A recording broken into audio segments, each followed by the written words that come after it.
Chapter 8. To the Rats. The Mouse Council. 13 honored mice and one most very honored head mouse heeded the call of Lester's drum and gathered in a small secret hole off King Philip's throne room. The 14 mice sat around a piece of wood balanced on spools of thread and listened in horror, while Despereaux's father related the story of what Furlough had seen. "At the foot of the king," said Lester. "Her finger right on top of his head," said Lester. "He was looking up at her, and it was not in fear." The Mouse Council members listened with their mouths open. They listened with their whiskers drooping, with their ears flat against their heads. They listened in dismay and outrage and fear. When Lester finished, there was a silence dismal and deep. "Something," intoned the most very honored head mouse, "is wrong with your son. He is not well. This goes beyond his fevers, beyond his large ears and his lack of growth. He is deeply disturbed. His behavior endangers us all. Humans cannot be trusted.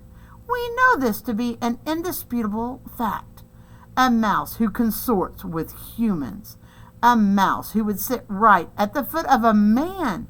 A mouse who would allow a human to touch him." And here the entire Mouse Council indulged in a collective shiver of disgust. "Cannot be trusted. That is the way of the world. Our world. Fellow mice, it is my most fervent hope that Despereaux has not spoken to these humans, but obviously we can assume nothing, and this is a time to act, not wonder." Lester nodded his head in agreement, and the 12 other members of the Mouse Council nodded their heads too. "We have no choice," said the head mouse. "He must go to the dungeon." He pounded his fisted paw on the table. "He must go to the rats. Immediately, members of the council, I will now ask you to vote. Those in favor of Despereaux Tilling being sent to the dungeon, say aye." There was a chorus of sad ayes. "Those opposed, say nay." Silence reigned in the room. The only noise came from Lester. He was crying. Now remember, Lester's his dad. And 13 mice, ashamed for Lester, looked away. Reader, can you imagine your own father not voting against your... Reader, can you imagine your own father not voting against your being sent to a dungeon full of rats? Can you imagine him not saying one word in your defense? Despereaux's father wept, and the most very honored head mouse beat his paw against the table again and said, "Despereaux Tilling will appear before the mouse community. We will hear of his sins.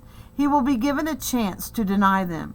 If he does not deny them, he will be allowed to renounce them so that he may go to the dungeon with a pure heart. Despereaux Tilling is hereby called to sit with the Mouse Council." At least Lester had the decency to weep at his act of perfidy. Reader, do you know what perfidy means? I have a feeling you do, based on the little scene that has unfolded here. But you should look up the word in your dictionary, just to be sure. And just to let you know, perfidy means betrayal. Despereaux's father, Lester, betrayed Despereaux in front of the Mouse Council.